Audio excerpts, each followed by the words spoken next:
Donc les amis, on se retrouve aujourd'hui pour la partie SQL. SQL, SQLi, injection de failles SQL. On va revoir les bases, mais je vais vous montrer deux types d'attaques, mais ça prend du temps. Faire des SQL, là sur notre exercice, va dépendre de la puissance de votre bande passante, de votre ordinateur, hein, mais attaquer une base de données, c'est long, c'est chronophage, c'est technique. Vous pouvez friser, crasher la base de données. Donc là, je vais vous montrer l'attaque bourrin. On va se la lancer pendant que je vous donne quelques cours, quelques notions de base qu'on va revoir ensemble, parce que ça prend du temps. On peut passer des heures, on peut passer des jours à pirater une base de données. Ça prend du temps. Faut être patient. Qu'est-ce qu'on a? On a un site web, hein. On va voir. Hop, hop. Et on va venir l'attaquer avec Burp Suite. Vous allez comprendre pourquoi. Vous allez me dire, ouais, mais attends, tu veux nous montrer Burp ou tu veux nous montrer les injections de failles SQL? Eh ben, on peut faire des injections de failles SQL via Burp Suite. Mais on ne traitera pas ça aujourd'hui. On va utiliser SQL Map. Ok? Je vais vous faire une petite formation. Je vous ai déjà fait des vidéos sur SQL Map. Pareil, allez les voir. Donc, qu'est-ce qu'on voit? On a deux champs. Email, adresse. Ok? Donc, visiblement, c'est une mire de connexion standard. Il faut une adresse mail et un mot de passe pour pouvoir se connecter au site. Ok? Donc, je récupère ça. Et qu'est-ce que je vais faire? Bah, je vais faire une attaque de l'homme du milieu dans le navigateur. Je vais venir intercepter la communication. J'ouvre le proxy. Il est bien configuré. Parfait. On va s'intercepter tout ça. Donc, interception. Hop. Toc. Proxy. Voilà. Elle est là. On va faire forward. OK. Forward, pas de souci. On va forwarder, forwarder. Je fais un test. OK. Toto at NSA. Toto. Ok, là c'est intercepté. Donc, qu'est-ce qu'on va faire? Eh ben là, on a intercepté la requête, ok? Je me sers de mon Chrome pour intercepter. Qu'est-ce qu'on voit là? On voit les deux champs. Intéressant, hein. On a quoi, grosso modo, qui pourrait être injectable? Je vous le dis tout de suite. On a le log email, le log password, ok? Donc, qu'est-ce qu'on voit concrètement? Ça veut dire quoi? Ça veut dire que email adresse, la variable s'appelle log email, hein. Le password, ça s'appelle log password, ok? Et le login button, il est là, ok? Donc ces trois sont peut-être injectables. On va pouvoir injecter des failles SQL, ok? Donc, je vous mettrai les liens. On peut le faire à la main.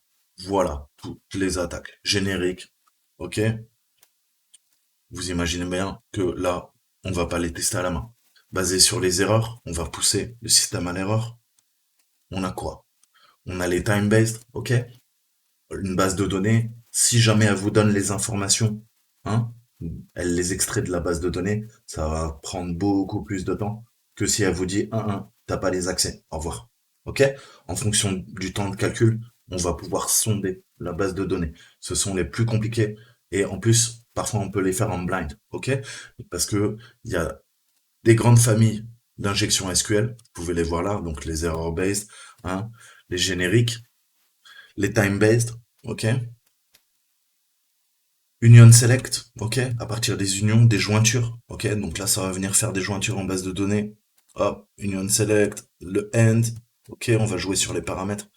On a euh, contournement, bypass de l'authentification. Ça, c'est pour tout ce qui est mire de connexion. Pareil, là, c'est notre sujet. On va voir ce que lui trouve.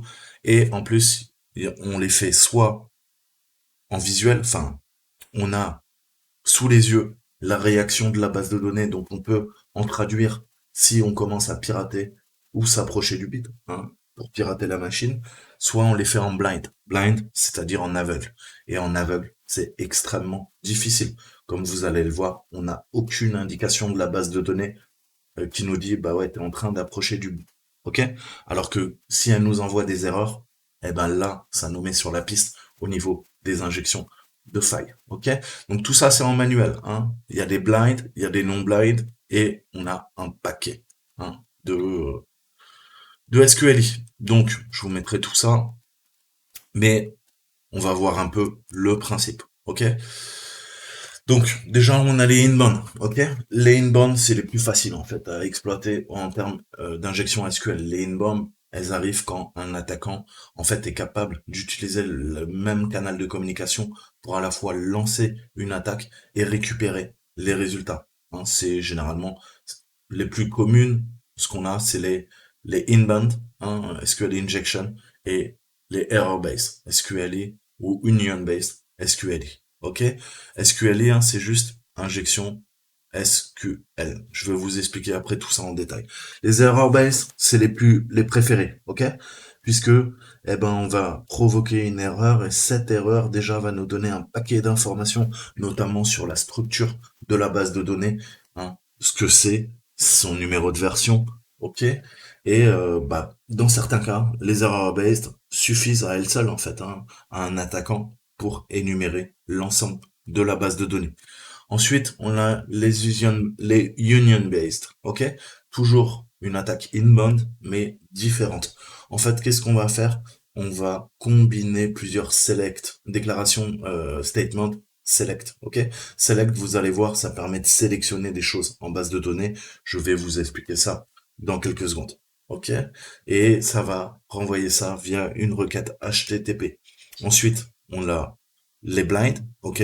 Comme je vous disais, donc là, on va tester, hein, il n'y a pas vraiment de données qui est transférée, mais on va essayer petit à petit d'affiner, hein, et de découvrir pour être à même de reconstruire la structure de la base de données en envoyant des charges utiles, voyant comment l'application web répond, et par corrélation, c'est les plus compliqués, c'est celles qui demandent le plus d'expérience, on va pouvoir euh, en extraire la base de données, en tout cas une vision, pour pouvoir ensuite faire d'autres attaques plus performantes. Ok? Donc on a les blind boolean based et on a les blind time based. C'est les plus durs, les blind time based, puisque on navigue en aveugle et comme on n'a pas de message d'erreur, eh ben c'est extrêmement compliqué de calculer le temps. Ok, c'est pour ça que là on passe par des outils automatisés.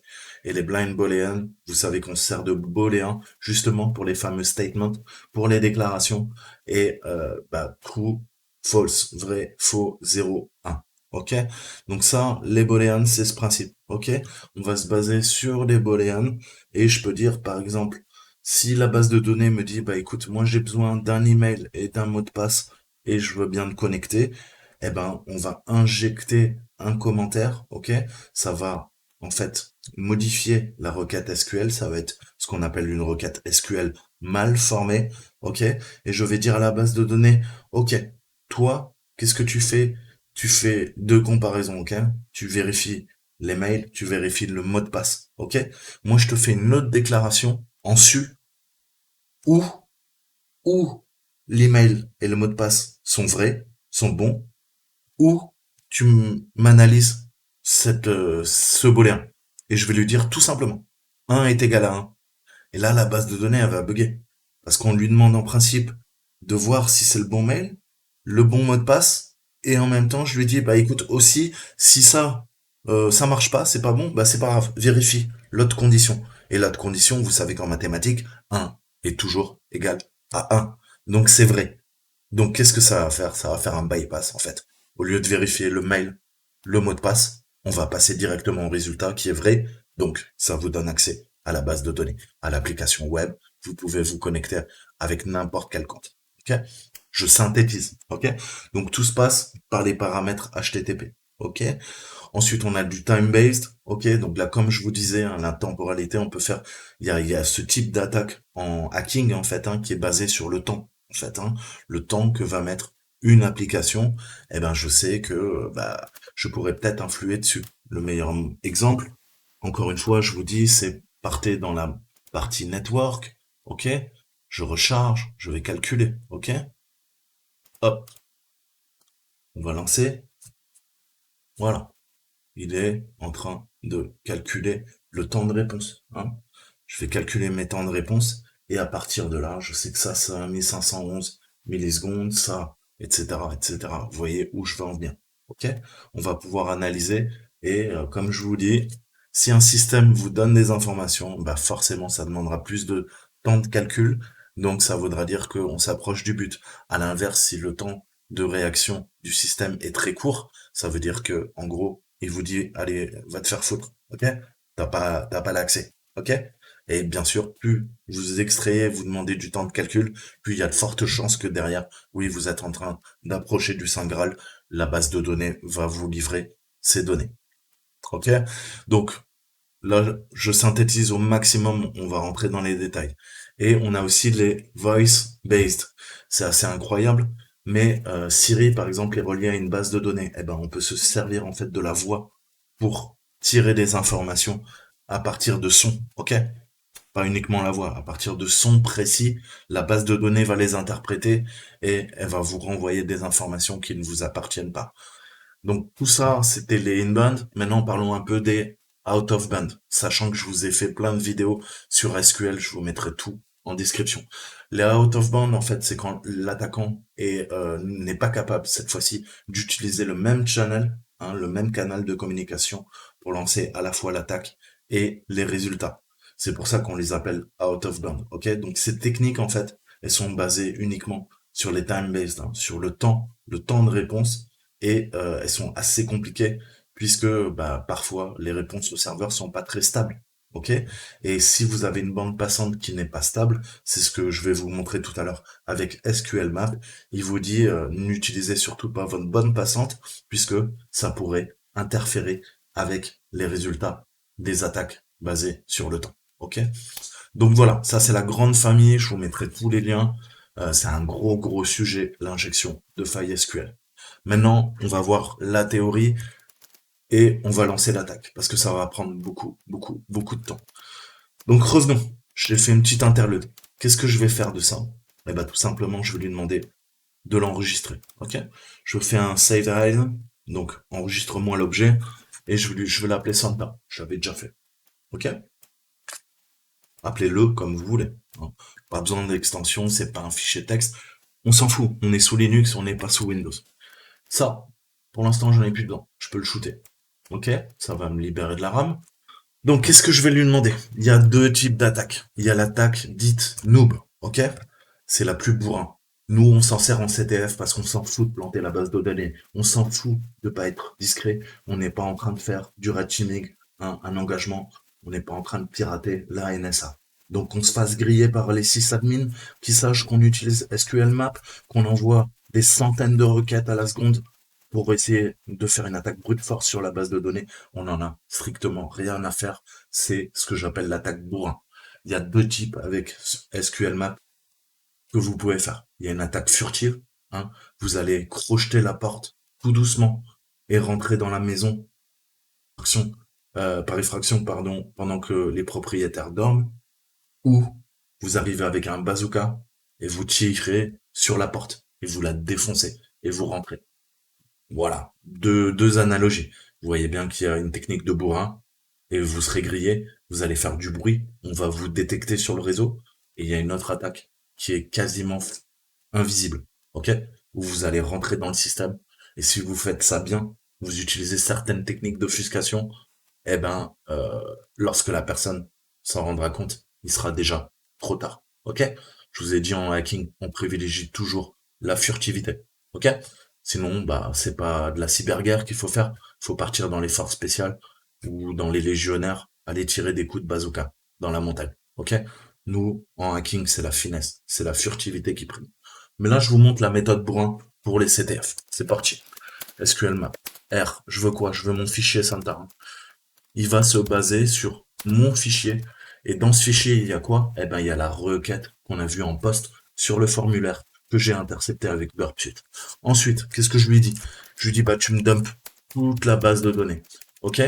Alors, il y a le niveau. Le niveau, c'est au niveau de la profondeur des tests. Ok? Plus vous allez 1, ça sera discret. 3, ça sera pas du tout discret. Ok? Mais 3, les tests seront beaucoup plus approfondis au niveau des injections que 1 ou 2. Vous l'avez compris.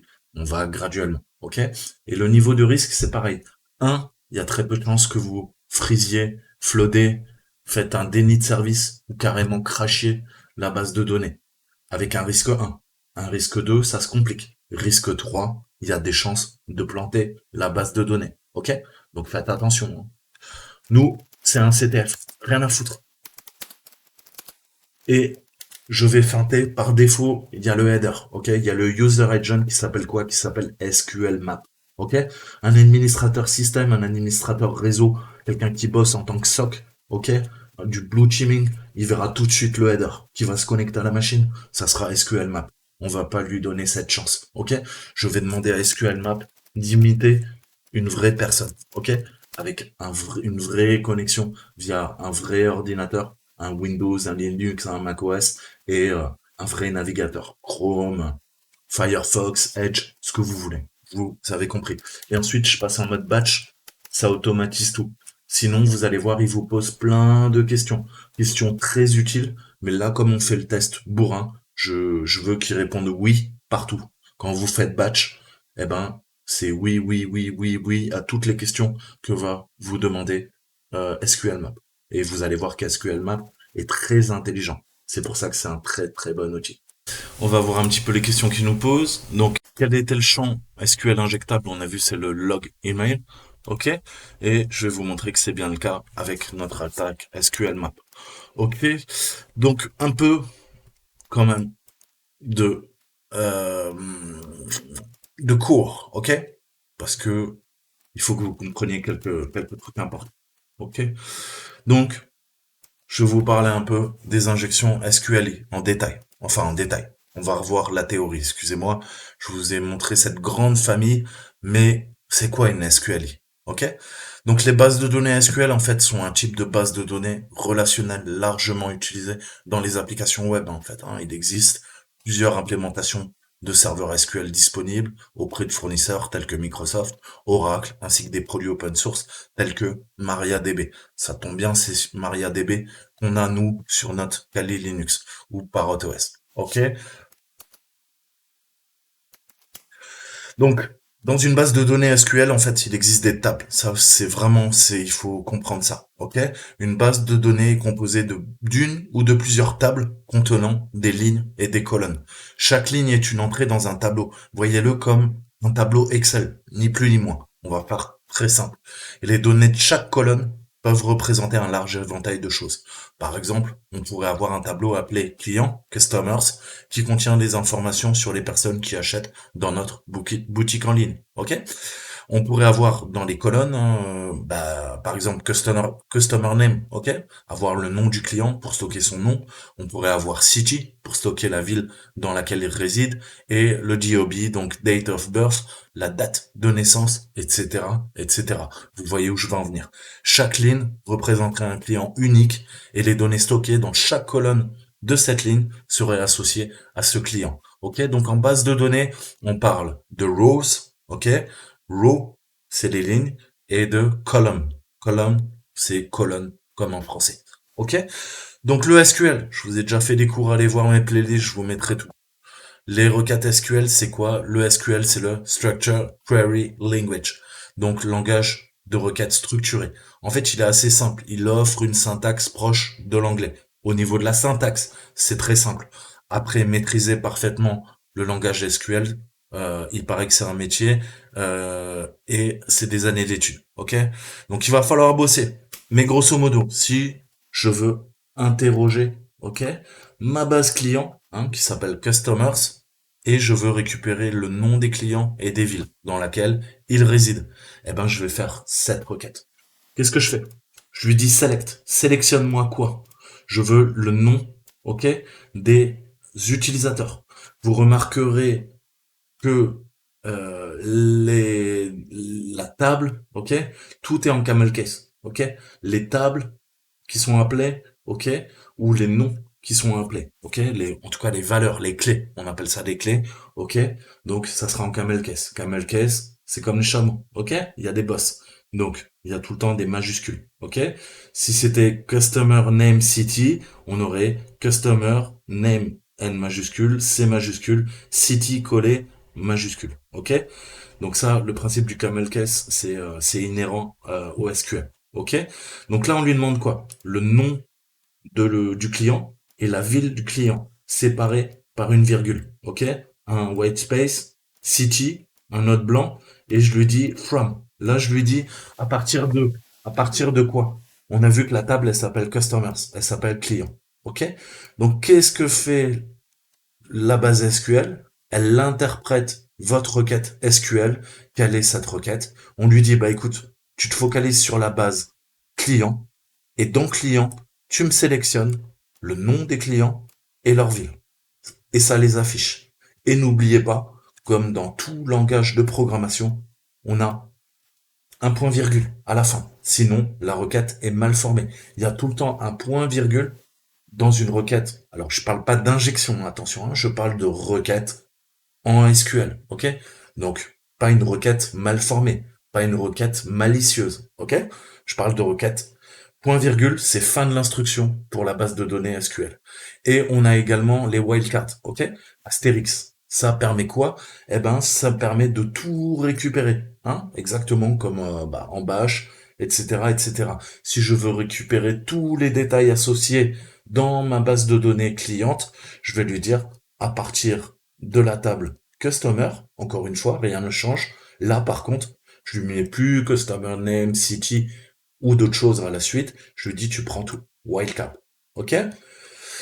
Donc, au niveau de la sécurité, en fait, SQL, c'est costaud, hein. Pirater une base de données SQL, bah, vous avez intérêt à être motivé, hein, parce que le système en soi, c'est pas n'a pas de vulnérabilité. C'est pas le serveur SQL en lui-même qu'on va attaquer. C'est une mauvaise implémentation par des développeurs paresseux ou inexpérimentés. Et ça, c'est une bonne motivation pour les hackers. Pourquoi? Puisqu'ils vont récupérer des informations précieuses dans une base de données d'entreprise. Ok? Donc aujourd'hui, malheureusement, qu'est-ce qu'il a voulu faire notre elfe? Il a voulu faire une copie conforme de Facebook, un réseau social. Ok? Il a son serveur web, pas de problème, mais il avait besoin d'une base de données. Et le problème, c'est l'interconnexion entre la base de données, la base SQL, ok, et l'interaction avec le serveur web, qui se fait en PHP. En fait, si on regarde un petit peu l'instruction SQL implémentée dans le langage de programmation PHP, on va voir qu'il y a déjà des failles inhérentes. Mais elles sont pas inhérentes à cause de la technologie, elles sont inhérentes à cause du développeur qui a codé ces lignes de code. Ces lignes de code fonctionnent. Ces lignes de code ne sont pas sécurisées. Pourquoi? Parce qu'on ne nettoie pas les entrées de l'utilisateur. On part du principe que tous les utilisateurs qui vont utiliser le service sont gentils. Ce ne sont pas des méchants, ce ne sont pas des black hats, ce ne sont pas des white hats, ce ne sont pas des hackers. Ok? On va voir un petit peu pourquoi. Le problème, c'est ces lignes de code. Alors là, vous allez me dire, ouais, qu'est-ce qu'il y a en fait? Bah, il y a rien de grave et il y a des trucs extrêmement graves. Ok? Donc soyez pas rebutés, hein. Ok? Ce qui est important de comprendre ici, le processus, c'est le processus qui se déroule, pardon, hein. La première ligne est spécifique à PHP en fait. Elle affecte l'entrée d'un formulaire. Vous savez qu'un formulaire, hein, on peut faire du post, faire du get, on peut faire utiliser de l'Ajax, mais généralement, on va faire une requête. Là, la requête est effectuée en post. On le voit bien, hein. On poste, on déclare une variable qui s'appelle email, et là-dedans, qu'est-ce que je stocke? Je stocke le log email, hein. Donc ce que je vais rentrer ici, ça c'est le log email, l'adresse, et je la stocke également dans une variable, ok? Variable qui va me permettre de remplir le formulaire. Et c'est ce qu'on appelle une entrée définie par l'utilisateur. En anglais, on appelle ça un user defined input, ok? Donc cette variable email, on va s'en servir. Ensuite, on a quoi? On a la deuxième ligne qui interroge ensuite la base de données pour sélectionner les informations de la base de données SQL, identifiées par l'email et le mot de passe fourni par l'utilisateur. Il s'agit d'un système d'authentification de base, hein. Sur tous les sites que vous utilisez, on vous demande soit un nom d'utilisateur, soit une adresse mail et un mot de passe. Ok? Vous utilisez ça tous les jours. C'est la deuxième ligne qui interroge ensuite la base de données pour sélectionner vers le select les informations de la base de données SQL qui sont identifiées par l'email et le mot de passe fourni par l'utilisateur. Le problème fondamental avec cette implémentation, c'est que l'entrée de l'utilisateur n'est en aucun cas filtrée, ok? On fait, comme je vous le disais, aveuglément confiance à nos utilisateurs, ce qui est une idée terrible dans le meilleur des cas. Vous voyez comment la variable email est entourée de guillemets simples. Un attaquant peut s'en servir pour justement injecter une faille. Ok. On peut intelligemment concevoir notre email. Ok. Et on va supprimer ces guillemets pour nous permettre d'exécuter des requêtes SQL arbitraires de notre choix. C'est les bases de l'injection de failles SQL. Donc il n'y a pas d'assainissement au niveau de l'entrée sur le champ de courrier électronique. On pourrait simplement mettre un simple quote devant une instruction de notre choix et ça devrait fonctionner. On pourrait potentiellement exploiter la logique booléenne pour contourner ce système d'authentification en créant une requête SQL qui renvoie toujours la valeur vraie, true. Ok, vous êtes un peu confus, c'est ce que je vous disais tout à l'heure. Ok, imaginons que on sait en mathématiques, et c'est toujours vrai, que 1 est toujours égal à 1. Ok, eh ben, il n'y a aucun scénario possible où cela ne sera pas vrai. 1 est toujours égal à 1 en mathématiques. Donc, qu'est-ce qu'on va faire? On va utiliser ce fait, en fait, pour contourner toutes les conditions recherchées par une instruction SQL existante. Ok? Regardons ça. Là, on voit bien, qu'est-ce qu'on fait? On fait un select. Donc tu me prends tout où les utilisateurs et l'email est égal à mail. Qu'est-ce que ça fait?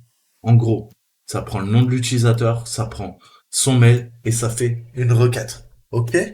Donc la requête ne renverra que des entrées, grosso modo. Si la colonne, hein, c'est le principe de statement, de déclaration, on va faire des comparaisons, on va analyser tout ça. Si la colonne d'email correspond à l'entrée d'email fournie par l'utilisateur, eh ben, on pourrait également utiliser notre guillemet en combinaison avec la connaissance que 1 est toujours égal à 1 pour créer une instruction SQL complètement différente. Ok? Qu'est-ce qu'on pourrait faire? Eh ben, on pourrait passer de ça à ça. Ok? Donc, il y a une règle de base. On équilibre tout le temps à gauche, à droite. Ok? Une fois que c'est équilibré, je vous ai fait des vidéos, on fait notre payload. Alors là, qu'est-ce qui va se passer? Eh ben, en fait, maintenant, peu importe ce qu'on rentre comme email, cette instruction vérifiera si l'email saisi correspond ou si 1 est égal à 1. Et comme c'est toujours vrai, bah, par conséquent, on va faire un bypass, un contournement. Cette nouvelle instruction va simplement extraire tous les enregistrements de la table utilisateur que 1 est toujours égal à 1. Peu importe maintenant le mail, qu'il soit bon ou pas. D'accord? Donc si vous avez des yeux d'aigle, vous avez remarqué également les tirets supplémentaires avec le simple quote, hein, qui sont annexés complètement à droite. Hein. En fait, c'est le problème d'équilibrage dont je vous parlais. Le double tiré va commenter. On peut faire des commentaires comme dans n'importe quel langage de programmation et ça va commenter le reste de la requête SQL existante, hein, qui existe après notre requête injectée. Qu'est-ce qu'on a fait? Select $from, rien ne change, rien ne change, rien ne change, rien ne change. Donc ça, c'est notre requête supplémentaire. Ça va la commenter. Ok? Donc, on voit bien que on est en train de contourner, en fait. Hein. En principe, il prend ça en ligne de compte. Maintenant, on lui dit, bah, tu vas faire ça ou tu fais ça.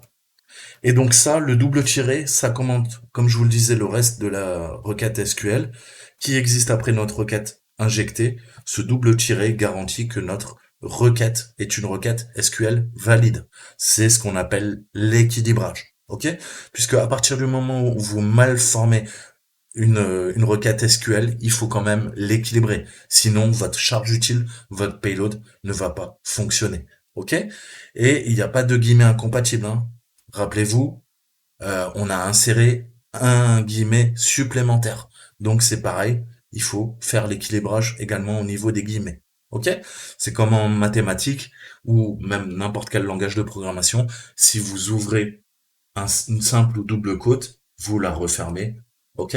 Sinon, bah ça sera mal interprété. Si vous ouvrez une parenthèse, vous refermez votre parenthèse. Si vous ouvrez une accolade, vous refermez votre accolade. dans n'importe quelle syntaxe de n'importe quel langage de programmation. C'est comme ça. Et c'est encore plus vrai en SQL. Donc en pratique, on peut rentrer n'importe quoi et lui dire, écoute, peut-être, moi, je vais te dire, 1 est égal à 1. On peut tester. On peut tester, on va voir si ça fonctionne. Qu'est-ce que je fais? Je lui dis, Toto, NSA,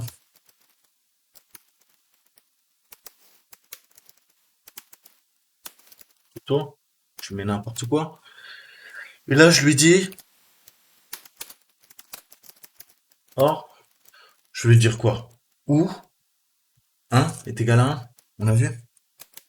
Et je peux tenter? Non? Ah, là, heureusement, c'est filtré.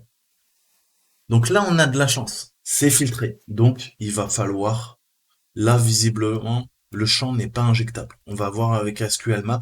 Donc, il nous reste ça. Il nous reste le bouton login. On va voir. Et d'autres choses. Le header, le user agent. Vous allez voir ça. Donc là, ça passe pas. Mais vous voyez qu'on peut tout à fait tester une injection à la main. Là, je viens de la faire à la main. Celle-ci ne passe pas. Je termine et on se lance l'attaque. Donc, si vous avez suivi un peu, en fait, obtenir une SQLI parfaite pour un scénario donné peut prendre beaucoup de temps. Attaquer une base de données, c'est extrêmement complexe. Je vous donnerai des salles à faire. J'en ai fait quelques-unes. Allez voir mes playlists, ok?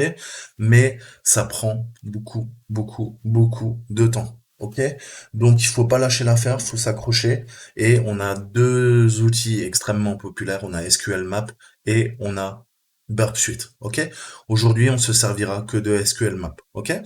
Et les outils automatisés, donc c'est bien, ça permet de vous aider quand vous êtes néophyte, mais vous savez que d'un point de vue d'administrateur système, comme je vous le disais, c'est comme si vous mettiez un taureau dans un magasin de porcelaine, en fait, hein.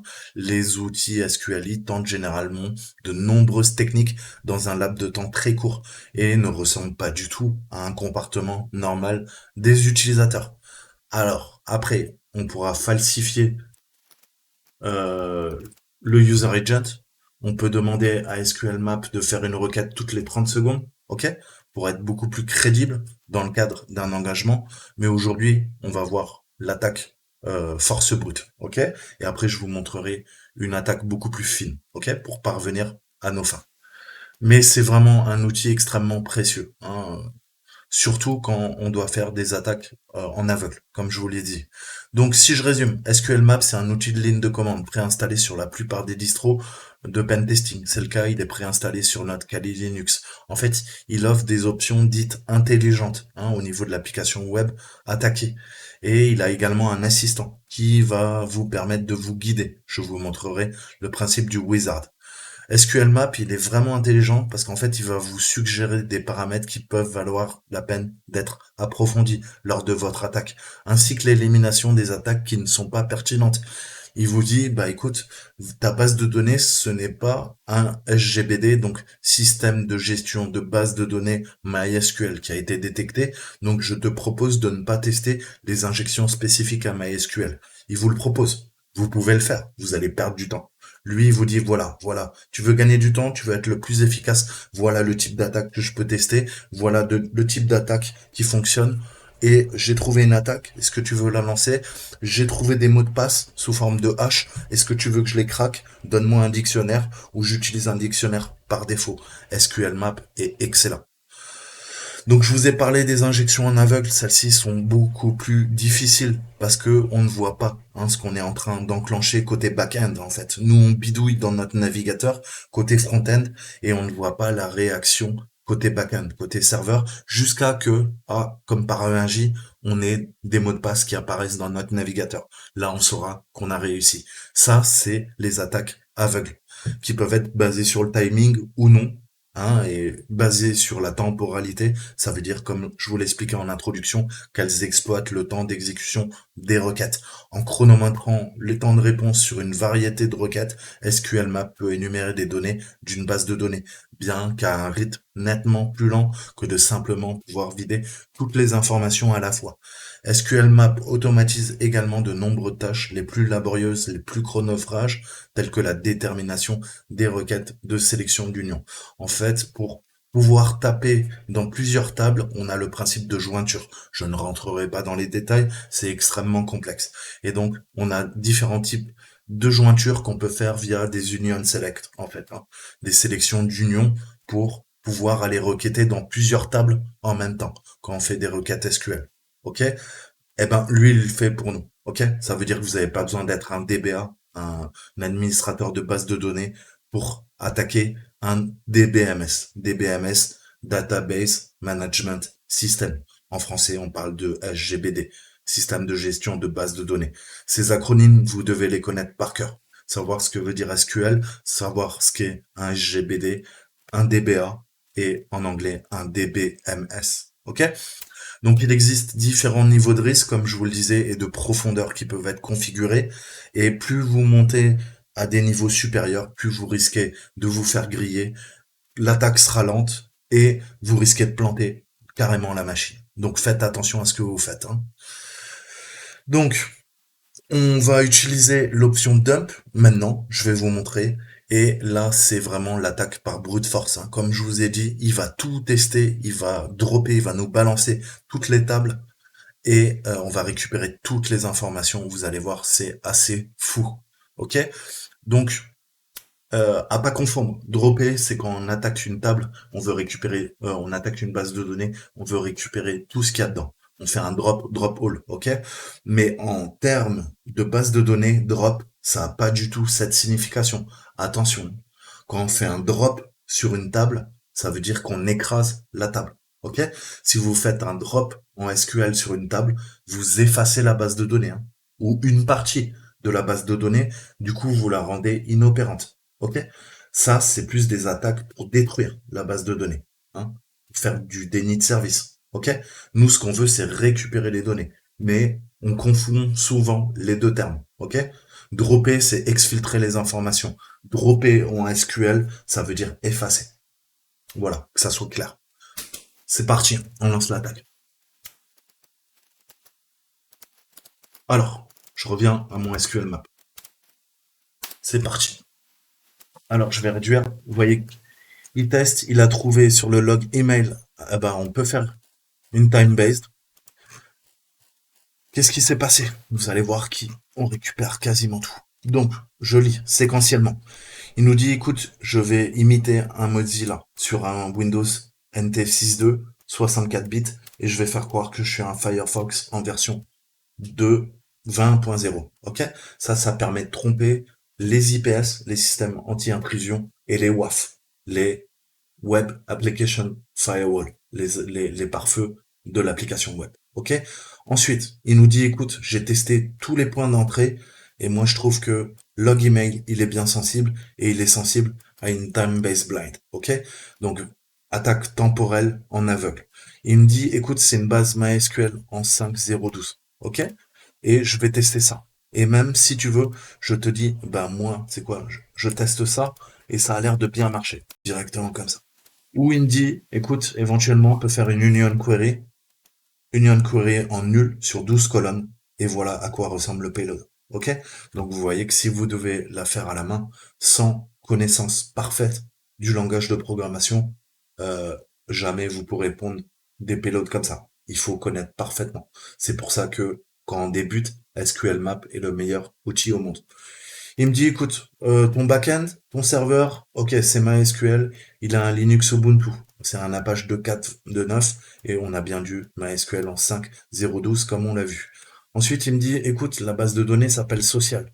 Qu'est-ce qu'on peut en déduire si on contextualise? Bah, visiblement, on attaque une application web qui se veut être un média social, ok, comme Facebook. C'est ce qu'ils nous disent, le pingouin a voulu faire une copie conforme de Facebook. On voit qu'il y a une colonne qui s'appelle user dans la base de données sociale. Il nous dit qu'il y a des entrées dans utilisateur dans la base de données sociale. Et il nous dit, ah, je reconnais des mots de passe sous forme de hash dans la colonne password. Est-ce que tu veux tester une attaque? Là, si j'avais été intelligent, mais là j'ai fait en mode automatique, j'aurais dit, bah ouais, prends RockU, Custom Dictionary File, ok? Ou un autre, si ça m'intéresse. Lui, il a testé par défaut son dictionnaire. On voit qu'il a cherché à craquer, il a pas réussi. No clear password found. Ok? Donc nous, C'est pas grave, on s'en fout. On a quoi? On a les ID, on a tous les emails des utilisateurs, on a leur password qu'on va craquer avec Hashcat ou John the Ripper, on a les noms d'utilisateurs, on a leur nom de famille et le nombre de posts, le nombre de likes qu'ils ont eu, le nombre, euh, leur nom de famille et les profils, ok? Leur image de profil. Donc, quand vous êtes sur Facebook, voilà, c'est une base de données qui gère tout ça, ni plus, ni moins. Il m'a dit, écoute, tous les résultats, si tu as besoin de les regarder, c'est dans un fichier CSV qui se trouve à cet endroit, ok? Et dans la base sociale, écoute, je peux même te récupérer les commentaires. Et là, on voit qu'il a récupéré les commentaires, ok? Si le commentaire a été effacé ou non, quel est le commentaire, par qui il a été posté, ok, à quelle date. Et il me dit, ah bah, les demandes d'amis, tiens, demande d'amis, je peux te dire que bah, Félix Navidad, il a envoyé à Myron Larebi une demande d'amis. John Richardson à Santa Claus, au Père Noël, ok? Et je t'enregistre tout à chaque fois dans des fichiers CSV. Au niveau des likes, je peux te dire en fonction des posts combien il y a eu de likes, tel utilisateur, etc., etc. Les messages, il nous extrait tout. Donc vous voyez la puissance du dump, hein. Vous êtes pas du tout furtif, mais ça récupère tout. Ok? Ensuite, on a quoi? Bah, les posts. Ok? Tous les messages sur le réseau. On a quoi? Les notifications. Ok? Avec à chaque fois, vous voyez comment est formée la base de données, hein.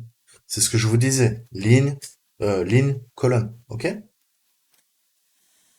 Donc, une requête. Qu'est-ce que je pourrais faire là? Si je fais ça, je pourrais faire select wildcard. Sélectionne-moi tout. Euh, ID, virgule, link, virgule, opened, virgule, viewed, virgule, message, virgule, user to, virgule, data in, virgule, user from, social, post, social.post, ok? Euh, et qu'est-ce que ça ferait? Eh ben, ça me donnerait exactement ce résultat en SQL, ok? Là, vous voyez qu'il a formé pour nous toutes les requêtes, en fait. Et il nous fait gagner un temps fou. Et pareil, les trends, voilà les mots récurrents qui apparaissent. Bref, vous avez compris qu'on a bien avancé. Ok? Donc, est-ce qu'on peut répondre à des questions? Quelle est l'adresse de Santa Claus? Pas de souci. On l'a vu là-haut. Aucun problème. Tu veux l'adresse de Santa Claus? Je remonte. Alors, Santa Claus, il est où? Hop, hop, hop, hop. Claus, Jessica Claus, Santa Claus, c'est celui-là que tu veux? Mrs. Claus? Non, ne fais pas un mail, je veux juste que tu copies. C'est Santa, tu veux pas Mrs. Claus? Alors, il est où le Santa? Il est où le Santa? Ah, pardon, c'est le premier.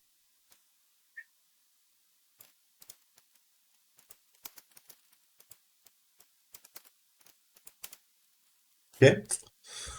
Donc, il va falloir qu'on craque maintenant, eh ben, le mot de passe. Comment on va le craquer? On va récupérer le hash, ok? Il est où le hash? Bah, il est là. Je vais le mettre dans un dictionnaire. Donc, dans quoi? Dans un fichier. Et qu'est-ce qu'on va faire? Bah, on va venir se le craquer tranquillement et voir un petit peu bah, comment on fait tout ça, tout simplement. Donc, H4, c'est du MD5, ok? Comment je sais ça? Eh ben, j'ai regardé en fait tout à l'heure, qu'est-ce qu'il m'a dit? Il m'a dit, écoute, lui-même, il arrive à trouver l'algo, il me dit, c'est du MD5 générique password. Il faut qu'on connaisse le code MD5 de H4 pour pouvoir le craquer hein, en fait. Hein. Mais c'est le plus simple. En fait, c'est le tout premier. Ok? Et c'est quoi? Bah c'est zéro. Parce qu'on commence à partir de zéro. Le MD5 quand on craque, du MD5H c'est tout le temps zéro. Donc bah là j'ai toutes les informations, on va lancer l'attaque. Donc je fais un sudo nano H, ok? Vous l'appelez comme vous voulez, on s'en fout. On apprend à taper des mots de passe. Je colle, ok. Je peux faire un ID si vous n'avez pas un name.h, on peut utiliser ID, ok? Pas ID, pardon, ID, ok? Alors on va lui donner quand même. Ok, il est pas trop sûr, mais il nous dit que c'est peut-être du MD5. On va essayer l'autre. H identifiant.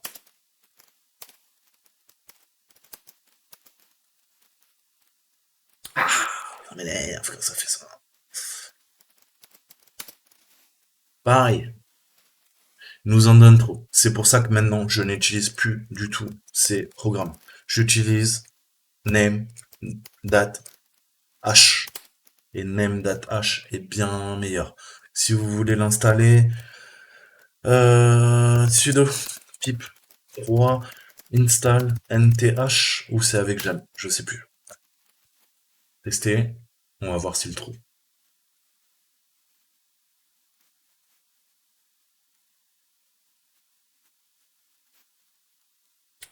Alors, c'est avec Jam. Donc, on va faire un sudo gem install nth. Donc, c'est avec Jam. Là, il vous l'installe. Maintenant, c'est super simple. Vous avez plein d'options, mais on va faire très très simple. Soit je lui donne du texte, ok? Et là, je le copie, ok? Et là, vous voyez que c'est beaucoup plus efficace. Déjà, il le trouve du premier coup. Il te dit pas, ouais, il y a 50 000 trucs. Il te dit, oui, ça peut être ça aussi. Mais moi, je suis sûr. À le, plus c'est en haut, plus c'est proche du 100%. Ok, c'est du MD5. Et le plus utile, en fait, c'est qu'il vous donne, je vous ai dit quoi tout à l'heure, avec H4, le mode c'est 0. Il vous donne tous les modes. Comme ça, vous n'avez pas besoin d'aller sur la page de H4, récupérer le mode de l'algorithme pour pouvoir l'attaquer. Il vous fait tout. À chaque fois, le HC, c'est le code H4. Donc c'est le meilleur outil. Et qu'est-ce que j'aurais pu faire au lieu d'un T, je peux lui dire F comme un fichier. Et là, il analyse quoi? Bah, mon fichier H. Ok? Il retrouve la même chose puisque c'est le fichier que je viens de créer. Ok? Donc maintenant, arrêtez d'utiliser les deux outils qu'on a sur Kali Linux. Installer name.h. C'est le meilleur outil pour gérer des haches. Ni plus ni moins. Donc, j'ai le mode, on va lancer notre attaque. H4. Ok? Le M, on a vu, c'est quoi? -M, je veux quoi? Je veux le 0. Ensuite, AO. Ça c'est pareil, on est en single mode. Allez voir mes tutoriels sur H4 pour comprendre. Je vous ai fait des heures et des heures de vidéos. Force, parce que je veux que ça aille vite. Je veux quoi? L'output, je veux qu'il me crate. Je veux qu'il me crate mon H. Ok? Et la word list, je lui donne quoi? Je lui donne, bah, prenez ce que vous voulez. Moi, la mienne, elle est dans word list. Rock. C'est parti.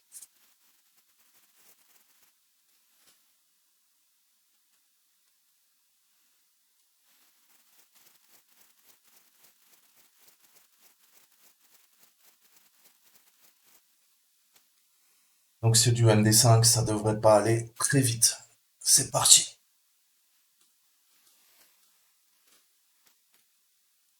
Ça y est, on a trouvé. Salt and pepper. Ok? Du sel et du poivre. Donc le MD5, hein, ça se pète en deux. Donc maintenant il nous dit le Père Noël a un secret. Dans quelle station va-t-il rencontrer Mrs. Misto? Alors, qu'est-ce qu'on a vu? On a vu qu'on avait accès, on a accès un petit peu au, comment dire, au, au message. Est-ce qu'on pourrait pas récupérer ça dans les messages? On va voir vite fait. Alors, les messages, c'était où? Là, on avait les posts. Là, on a les commentaires. Alors, là, on a les messages.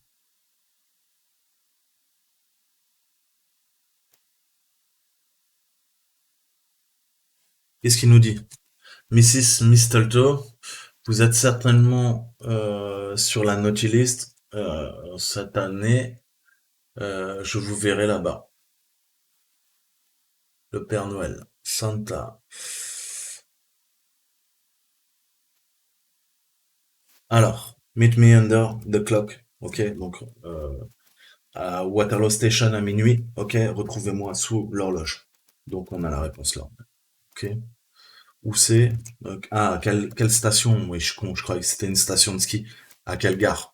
Excusez-moi, je fatigue. Donc c'est Waterloo Station. Ok. Et maintenant qu'on est connecté, comment on peut gagner l'accès à la machine? Et il faut lire le fichier qui est dans Home User. Alors, déjà, on va usurper l'identité du Père Noël. Ok. Salt and Pepper. Et là, hop, j'efface tout. Et on a vu que son compte, c'est quoi? Il utilise cette adresse. Donc là, je suis en train d'usurper son identité au pauvre Père Noël. Voilà, on est connecté en tant que personnel. On aurait pu regarder tous les messages et retrouver également, je pense, Waterloo Station. Voilà, le Père Noël, il dab et tout, la grande classe. Donc, on est connecté en tant que Santa Claus. Qu'est-ce qu'on peut faire à partir de là? Eh ben, il faudrait qu'on injecte quelque chose. Qu'est-ce que je peux faire là? Je peux uploader. Je peux uploader une image d'Arc Army.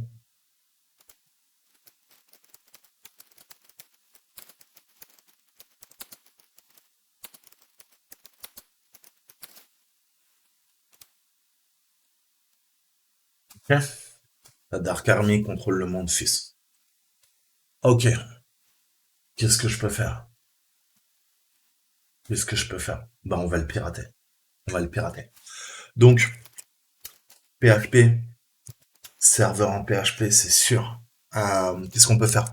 Je vais faire un locate reverse PHP.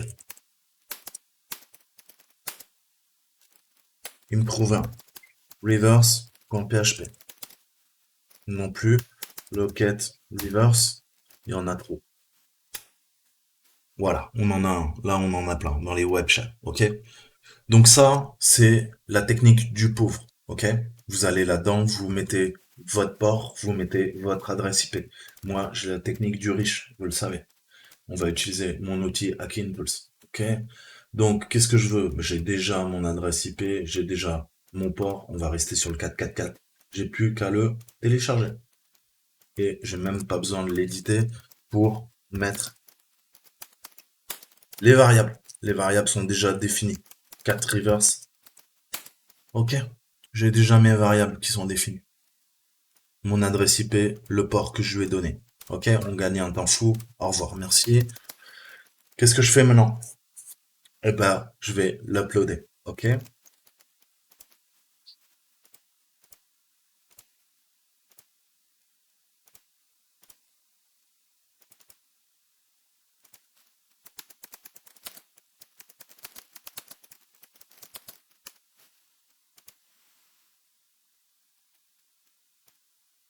Mhm, Donc là, il nous bloque l'extension. On est bloqué. Hein, on est aussi sur la naughty list. Ok. On est sur la naughty list. Ok. Donc, comment on peut faire ça? Comment on peut faire ça?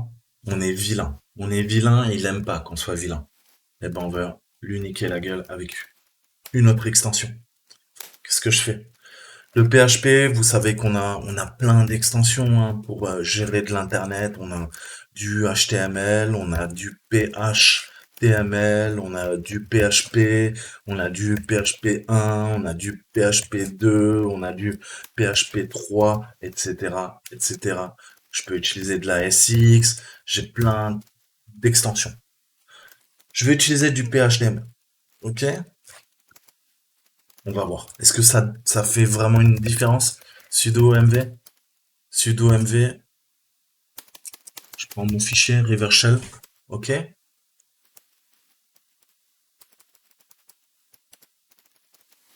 Et je vais l'appeler mouton magique, ok? Point .phtml, ok? Comme ça, il a un nom, tu vois, gentil. Donc si je fais un 4 sur mon mouton magique, qu'est-ce qui a changé? Strictement rien.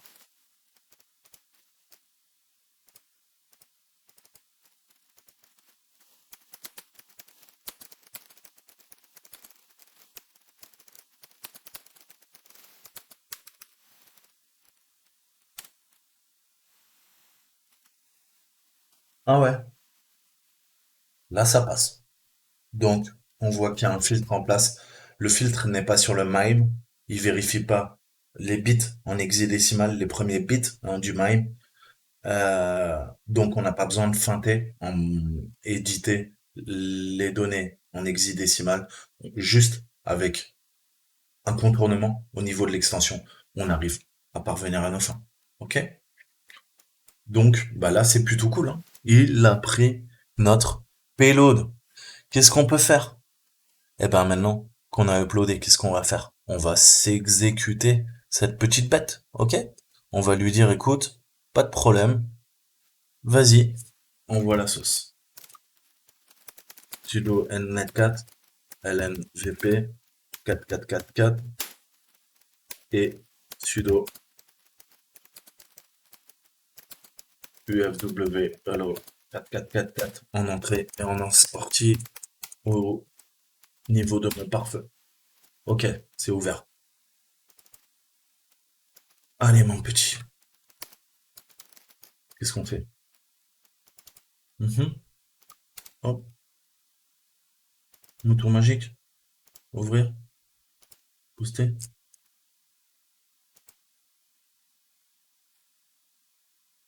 Hmm, hmm. Oh, oh, le web shell a bien fonctionné. Ok, on est connecté en www data, mais rien ne m'empêche de lire ce qu'il y a dans le home. Ok, on va sauvegarder vite fait le shell. On va se faire quoi? On va se faire plus de chat. Ouais, on va tester celui-là.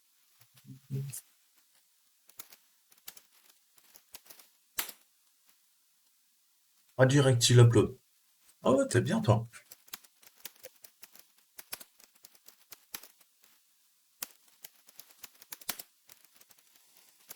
Ok, on est dans la place.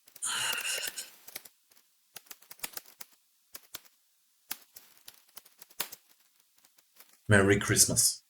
Oh, Merry Christmas, Merry Christmas. C'est censé être un Père Noël, ça? Ok. Ok, bon, petit coucou de Sheffield, en Angleterre, avec la collaboration de Try Avec Me. Et on a notre flag. Voilà, c'était une petite mise en bouche sur les failles SQL